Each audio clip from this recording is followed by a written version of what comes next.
अस्सलाम वालेकुम जी, सब ਦਾ ਵਾਮ ਵੈਲਕਮ ਮੇਰੇ ਚੈਨਲ ਤੇ। ਸਪੇਨ ਦੇ ਵਿੱਚ ਇੰਡੀਪੈਂਡੈਂਟ ਕਾਰਡ ਦਾ ਬਹੁਤ ਇਸ਼ੂ ਹੈ। ਕੋਈ ਕੰਕਰੀਟ ਇਨਫੋਰਮੇਸ਼ਨ ਨਹੀਂ ਹੈ ਕਿਸੇ ਕੋਲੇ, ਤੇ ਉਸ ਵਾਸਤੇ ਲੋਕਾਂ ਵਿੱਚ ਬੜੀ ਹੀ ਕਨਫਿਊਜ਼ਨ ਹੈ ਕਿ ਅਗਰ ਇੰਡੀਪੈਂਡੈਂਟ ਕਾਰਡ ਲੈਣਾ ਹੈ ਤੇ ਕਿਸ ਤਰ੍ਹਾਂ ਲਵੀਏ, ਉਸकी ਕੀ ਰਿਕੁਆਇਰਮੈਂਟ ਹੈ।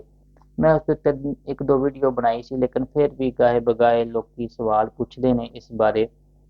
ਪਹਿਲੀ ਗੱਲ ਤੇ ਸਮਝਣ ਦੀ ਲੋੜ ਹੈ ਵੇ ਕਿ ਇੰਡੀਪੈਂਡੈਂਟ ਕਾਰਡ ਹੁੰਦਾ ਕੀ ਹੈ। ਜਿਹੜੇ ਵੀ ਬੱਚੇ ਜਾਂ ਬੀਵੀ ਫੈਮਿਲੀ ਦੇ ਨਾਲ ਆਉਂਦੇ ਨੇ ਔਰ ਉਸ ਨਾਲ ਹਸਬੈਂਡ ਜਾਂ ਵਾਈਫ ਉਹਨਾਂ ਨੂੰ ਬੁਲਾਉਂਦੇ ਨੇ, ਉਹ ਡਿਪੈਂਡੈਂਟ ਹੁੰਦੇ ਨੇ ਉਸ ਹਸਬੈਂਡ ਔਰ ਜਾਂ ਉਸ ਮਾਂ ਜਾਂ ਉਸ ਪਿਓ ਦੇ ਉੱਤੇ।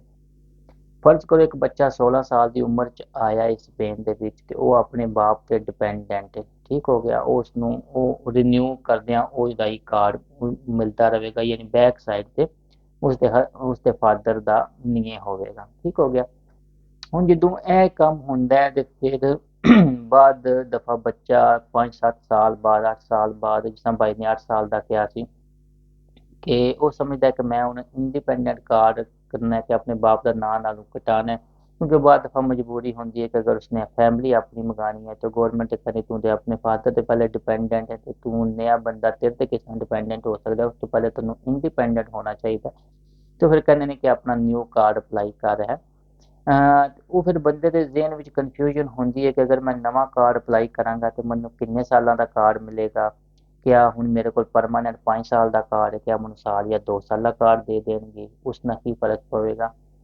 ਤੇ ਉਸ ਦੇ ਵਾਸਤੇ ਸਿੰਪਲ ਜੀ ਇਹ ਚੀਜ਼ ਜ਼ਿਹਨ 'ਚ ਰੱਖਣੀ ਹੈ ਕਿ ਅਗਰ ਤੁਹਾਨੂੰ ਸਪੇਨ ਦੇ ਵਿੱਚ ਰਹਿੰਦੇ ਆ 5 ਸਾਲ ਹੋ ਗਏ ਨੇ, ਸਪੇਨ ਆਏ ਆ, ਆਪਣਾ ਜਿਹੜਾ ਤੁਹਾਡੇ ਫਾਦਰ ਸੀ ਉਹਨਾਂ ਦੀ ਬੇਸ ਜਿਹੜੀ ਤੁਸੀਂ ਆਏ ਸੀ ਉਹਨਾਂ ਨਾਲ ਰਹਿੰਦੇ ਆ 5 ਸਾਲ ਹੋ ਗਏ ਨੇ, ਤੇ ਫਿਰ ਤੇ ਤੁਹਾਡਾ ਉਹੀ ਕਾਰਡ ਮੇਨਟੇਨ ਰਹੇਗਾ। ਸਿੰਪਲੀ ਇਹ ਹੀ ਹੋਵੇਗਾ ਕਿ ਉਹ ਤੁਹਾਡੇ ਫਾਦਰ ਦਾ ਨੀਏ ਨਾਲੋਂ ਕੱਟਿਆ ਜਾਏਗਾ। ਬਾਅਦ ਦਫਾ ਇੱਕ ਗੱਲ ਯਾਦ ਰੱਖਣ ਵਾਲੀ ਹੈ ਕਿ ਨੀਏ ਕਟਿੰਦਾ ਨਹੀਂ, ਨੀਏ ਮਤਲਬ ਪਿੱਛੇ ਲਿਖਿਆ ਨਹੀਂ ਹੁੰਦਾ, ਲੇਕਿਨ ਜਦੋਂ ਤੁਸੀਂ ਗੌਰਮੈਂਟ ਨੂੰ ਤੁਸੀਂ ਆਪਣੀ ਵਾਈਫ ਨੂੰ ਬੁਲਾਉਣਾ ਹੈ ਜਾਂ ਹਸਬੈਂਡ ਨੂੰ ਬੁਲਾਉਣਾ ਹੈ, ਤੁਸੀਂ ਅਪਲਾਈ ਕਰਦੇ ਹੋ, ਤੇ ਉਹ ਕਹਿੰਦੇ ਨੇ ਕਿ ਸਾਡੇ ਤੇ ਕਾਰਡ ਦੇ ਵਿੱਚ ਤੁਸੀਂ ਅਜੇ ਤੱਕ ਡਿਪੈਂਡੈਂਟ ਸ਼ੋ ਹੋ ਰਹੇ ਹੋ।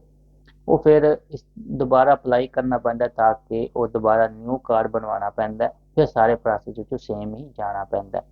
ਅਗਰ ਕੋਈ ਬੰਦੇ ਨੂੰ 5 ਸਾਲ ਨਹੀਂ ਹੋਏ, 3 ਸਾਲ ਹੋਏ ਨੇ, ਉਸ ਤੋਂ ਬਾਅਦ ਉਹ ਇੰਡੀਪੈਂਡੈਂਟ ਕਾਰਡ ਲੈਣਾ ਚਾਹੁੰਦਾ ਜਾਂ 2 ਸਾਲ ਹੋ ਗਏ ਨੇ, ਤੇ ਉਹਦੇ ਵਾਸਤੇ ਫਿਰ ਜ਼ਰੂਰੀ ਹੁੰਦਾ ਹੈ ਕਿ ਉਹ ਕੰਮ ਦੋਵਾਂ ਵਾਸਤੇ ਜ਼ਰੂਰੀ ਹੁੰਦਾ ਕਿ ਕੰਮ ਦਾ ਕੰਟਰੈਕਟ ਲੈ ਕੇ ਆਉਣ, ਕਮ ਅਜ਼ ਕਮ ਇੱਕ ਨੋਮੀਨਾ ਇੱਕ ਸੈਲਰੀ ਸਲਿੱਪ ਹੋਵੇ, ਤੇ ਉਹ ਅਪਲਾਈ ਕਰ ਸਕਦੇ ਨੇ ਹੈ।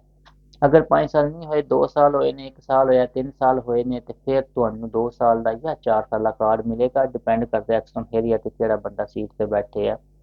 ਔਰ ਅਗਰ ਤੁਹਾਨੂੰ 5 ਸਾਲ ਹੋ ਗਏ ਨੇ ਜਾਂ ਇਸ ਤੋਂ ਜ਼ਿਆਦਾ ਟਾਈਮ ਸਪੇਨ 'ਚ ਰਹਿੰਦੇ ਹੋਗਾ, ਤੇ ਫਿਰ ਤੁਸੀਂ ਇੰਡੀਪੈਂਡੈਂਟ ਕਾਰਡ ਲੈਣਾ, ਤੇ ਫਿਰ ਤੁਹਾਨੂੰ 5 ਸਾਲ ਦਾ ਲਾਰਗਾ ਦੂਰਾਸੀਓਨ ਹੀ ਪਰਮਾਨੈਂਟ ਮਿਲੇਗਾ, ਤੇ ਬਸ ਸਿਰਫ ਉਹਨਾਂ ਦੇ ਰਿਕਾਰਡ ਦੇ ਵਿੱਚ ਤਬਦੀਲੀ ਆ ਜਾਏਗੀ। ਹੈ ਮੈਨੂੰ ਲੱਗਦਾ ਤੇ ਹੈ, ਮੈਂ ਕੋਸ਼ਿਸ਼ ਕੀਤੀ ਹੈ ਤੁਹਾਨੂੰ ਐਕਸਪਲੇਨ ਕਰਨ ਦੀ ਕਿ ਤੁਹਾਨੂੰ ਸਮਝ ਆ ਗਈ ਹੋਣੀ ਹੈ।